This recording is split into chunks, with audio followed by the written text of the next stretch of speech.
Hey guys, Banana Luck here. Welcome back to another Watch Our Realms video. Today we're back with Immortal Codex content. So people have been asking, how do we, min-max our scores? Because last time I posted this was quite a while back. So things have changed quite a bit in terms of the lineups that we've received. So for example, in Conqueror's Codex, we've gotten an Ardea Awakening, also got Cerberus A5. We got Valderon and Imret as well, but I haven't managed to make them work really well here. So which is why I'm still sticking to my old set of units. But this is not a Codex we want to talk about today. We want to talk about Lord of Styx. So we're going to talk about how this boss works, how to min-max your score, and what are some of the unit replacements that works really well here. But before that, if we just head into the boss mechanics here, you're going to see very clearly here that, the higher the required number of damage, the greater the damage dealt by heroes after the shield is shattered. This is very important. This is basically telling you that the longer the fight wears out, the more damage that you deal down the line, which means that in the earlier fights, you're not probably going to do as much damage with the same set of units, but the later you go, the more damage you're going to do. So you want to focus your ultimates if possible on the later waves and time it such that you only use it then. And other than that, nothing really here that we want to focus about. And this is our lineup. With Helga and Setram, you're going to be able to break every single shield that comes your way. And I think if you add Wukong to the mix, you're going to do even better. You're going to be able to time your ultimates even better with Wukong. And Wukong is looking to be one of the pretty solid units here, even without affection. You can see here 484 million damage by Wukong. This Wukong not as strong, 336, probably because he didn't manage to break the later shields. So that's exactly what I'm going to look at today. Share my placements, strategy, and also timings, and hopefully you can follow those. So let's get into it without further ado. And we're just going to let auto placements work for a bit here. And you can see here what I did was that I actually placed Silas down first. And then let Constance do the inspiration on him, because I know this guy is going to be the highest damage dealer, and I only have one unit that can grant inspiration. And then next, what we want to do here is to actually burst down the boss as quickly as possible.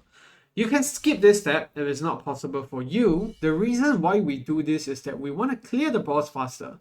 If you clear it slightly slower, you're going to get 50% rage back on all the units that you cast your ultimate on here. But we don't want that because that would delay the overall boss run. And remember what I said about later waves doing more damage to the boss. We want more time to do damage in the last wave, and you're going to see why that is important towards the end of the video. I'm going to pop Silas ultimate here, and once Silas ultimate is out, I'm going to pop Iova's ultimate. This is going to give me time to kill him. And we're going to go into boss rush phase, which is not typical. You normally have to wind up waiting for the last bit.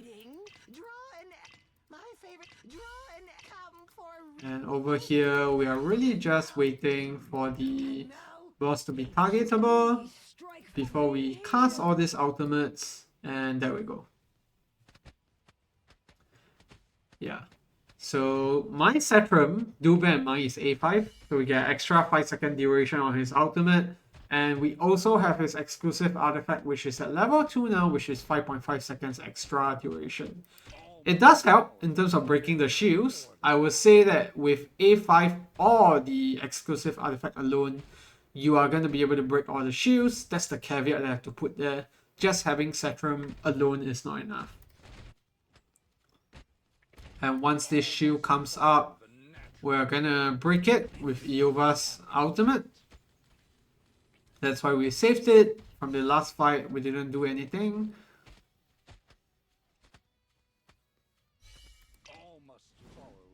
And then we're gonna go ahead to pop Iova's ultimate here. And we have to hold our ultimates now. because it's not worth it to cast them midway through this. Most of these ultimates only last for 20 seconds, so you want to run it on a clean wave.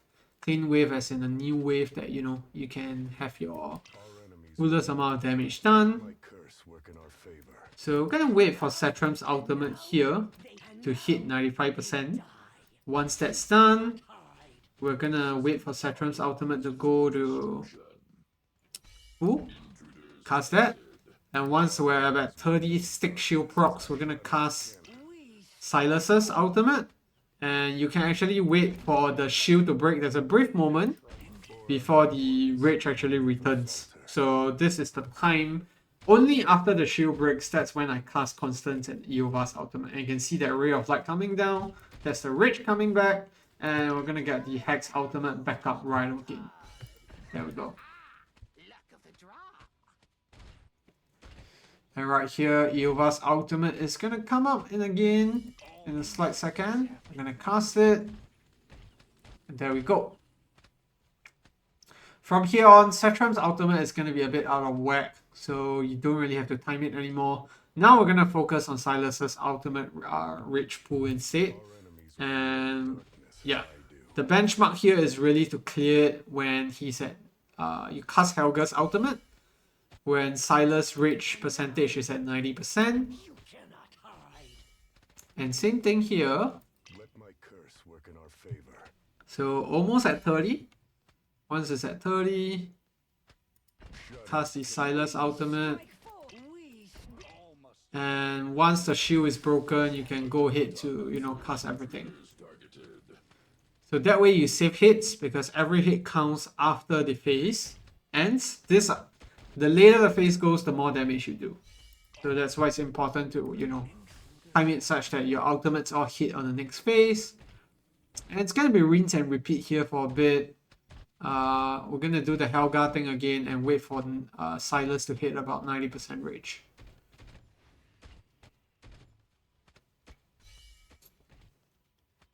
So get a bit of Setram ultimate sipping through there.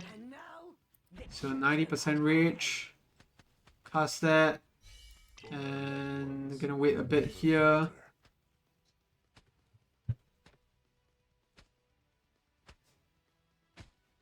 There we go. Once that shield breaks, cast everything again. And most importantly here, we wait for Hex's ultimate to come up. Cast that, and we're good here. So now we have Setram's ultimate sort of semi-ready. We're going to cast it right away once we have it up. So this comes in just nice because the next shield is a bit bigger. So having Setram ultimate for a bit here is going to give us a bit of leeway. And same thing here, we want to look out for Silas's rage cap. Same number, 90%. And that's when we cast it. And wait a bit here.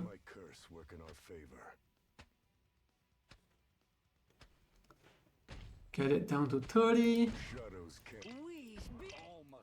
And we cast all the ultimates again. And you can see, as long as you do it before the ray of light comes down, you're going to be in time to get all the rage back. So next one, this one's going to be a bit tricky. You're going to have to rely on just Helga and Eova to clear it out. If you don't have Eova here, then you probably have to use Wukong instead to help clear that out. I've tried it before in one of my older videos. Silas and Hex without a lot still shreds the Styx Codex boss. So wait a bit here. Cast the Helga ultimate. And once we're about halfway through, you should cast Eova's ultimate, but I want to wait for the last sword to come out, because the more swords he has, the more strikes he does. So that's kind of important here. Just waiting for the last sword to head out. There we go.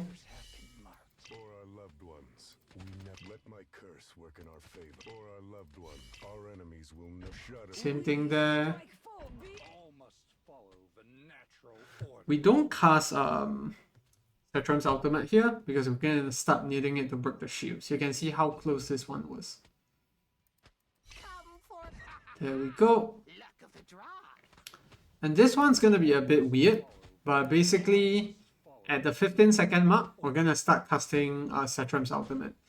If you don't have both A5 and his exclusive artifact, it might be slightly different for you. You might need to cast it maybe at 12 seconds instead, but because my duration of my ultimate is that long and I want him to get enough rage back by the time he goes on to the next phase, I need to cast it at 15 seconds. For you, might be 12 or 10 seconds instead. And I hope I did not cast it too late there. It was like 14 seconds instead. And right here, we're gonna have to cast Helga's ultimate when the shield hits out. And same thing here, we're gonna wait for Eova to get a bit of SWAT stacks here before we actually head in to proc everything.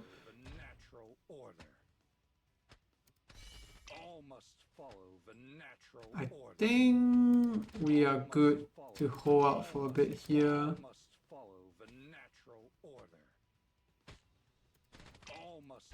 Okay, we're gonna cast it here just in case. I think Eova is only the one with his ultimate on, so we can wait. There we go. Get all the rage back here, and hopefully what happens now is that you have 3 ultimates ready. Once the Styx boss goes to his last shield phase, there's going to be Eova, Cetrum, and Helga. And for Eova, it's pretty important that you have him at max sword stacks. As you can see, 60 strikes with 12 flying swords. So if you have any lesser swords, it's like 5 strikes lesser. And it's pretty important in a later bit, so yeah. So let's hope Cetrum gets his ultimate back up soon, not too late here. We are already running slightly late because of that slightly later ultimate. Should be 15 seconds instead. And now they die. And now they die. And I'm gonna do that here. And there we go. The last sword is out, so we can go ahead to cast this. Probably gonna be pretty tight, the timing here. Let my curse work in our favor. Shadows can't hide you. There we go. So we did manage to break it. And now we just wait for that. So to maximize my damage, I'm gonna wait a bit here for Eova to get his full 12 sword stacks before I do the ultimate. I think we can actually afford to wait, I hope.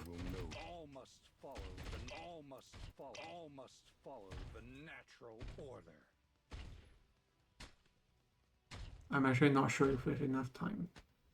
I'm just gonna cast it because yeah, it's pretty tight. And there we go, 8.25 million. And that's how you clear the entire Styx Codex, breaking every single shield along the way with these units. And damage wise, as I said, Hex is all the way, Silas is all the way up top. That's why I give him the inspiration. Hex second, followed by Eova, Cetrum, and then Helga. And Constance obviously doing no damage here. So a couple of things to note here. We'll talk about heroes first. So Constance works really well here, because she's pretty much the only unit that can cover the entire section here. So if you place Constance down here, it's going to cover 2 range units and 1 melee unit. So if let's say you're using Wukong, Constance works especially well here too. And if let's say, you know, you're using Dolores instead, it's going to be a bit iffy. You can maybe put her here to cover like 2 platform units, but that's really not ideal. That's why Constance is best for this. And obviously the other units are going to be Cetrum and Helga, because they are the shield breakers. No one does it better than them. And then Silas, obviously, because of that defense penetration. Praetor's, Valderon, equally good units here as well. I personally don't recommend getting Eloin because if you saw from my video, if you cycle your rage properly with the shield bricks, you can essentially get your ultimates back by every single shield brick. So those are just the things to take note of. Other honorable mentions will probably be Calypso, Twyla, Last, units with multi-hit. Salazar used to be really great in Styx Codex when it first came out because this guy could dodge the Styx shield attack if you fail to break it and then still manage to survive. But ever since the introduction of Helga and Satram, that's sort of made redundant these days. So that's hero replacements. Obviously, I said already, Wukong is amazing here. You don't have Eova, sub the A5 Wukong in, you're still gonna shred the boss. And in terms of builds, there's really two things that you really need to aim for here. To be able to break the shields that I showed you just now, your Helga needs to have at least have 630 attack speed additional and a total of 730. I do have Helga's exclusive. If you have that, it's going to be even better because this gives her an extra 30 attack speed straight up and also increases the damage of her ultimate. Even though you only use it for the shield break, that 30 extra attack speed works very handy. And the other thing that you really need to have is the level 3 effect of 3 seconds extra duration on her ultimate because that's the only way you're going to be able to break through all the shields. And I'm lucky that it only took one skill crystal for us to get that skill up. And the other one that you really want to focus on is Satram. I did build him in a build where it gave him a bit higher attack speed. I sacrificed crit damage for that, and you will realize that my crit rate is only 91.5%, but that doesn't matter because of his passive here. When a hero attacks one target multiple times, increases crit rate by 1%, blah blah blah, and this stacks up to 22 times, which just gives him 22% crit. So you can even build him with lower crit if you want to here, but this is my build for him to make sure that both him and Helga are able to break through every single shield stage for the Styx Codex. Other than that, the other units are really just built up for DPS. I did try Eova's exclusive here, but didn't really work that amazingly for me, so I'm just sticking to Warlord and Soba Arcana, and then obviously Spirit Siphon on him. For Hex, I have him with his exclusive artifact, which is obviously going to work great here. If you don't, then high chance that you might want to substitute Hex with Wukong instead. And then Soba Arcana. And then last but not least, Silas and Infernal Roar and Wicked Vengeance, just for the extra crit damage. And then his exclusive artifact almost maxed out as well. Constance, in your usual Warlord set and Invigoration. And then a Kin Wisdom just to maximize her attack. So that's pretty much it for the video. I would be able to push for higher scores if I had higher awakenings on my Hex and Silas. The Silas Awakening especially is going to be huge because it just straight up gives 15% vulnerability for physical damage, and most of my team here actually does physical damage with the exception of Hex. If you have Wukong in the mix, then it's going to work even better. So that's why I may actually wind up pulling for Silas in tomorrow's banner just to get him A5, but yeah. Other than that, that's pretty much it for the video. Let me know down in the comment section below if you have any questions. Pretty lengthy video talking about the best ways you can min-max this and get the highest score. Obviously, if you're on the global server, you probably have scores higher than this. This is the Asia server. But yeah, pretty satisfied with this. Wukong absolutely slaps here. I don't have him skilled up. I don't have him A5, so that's why I'm not even going to bother having him here. But as long as you can break all shields of Codex, or this particular Codex, probably going to get a pretty decent score here. So yeah, that's going to be it for the video. Thanks for tuning in, and if you found it helpful, leave a like or subscribe to the channel, and I'll see you in the next one. Goodbye.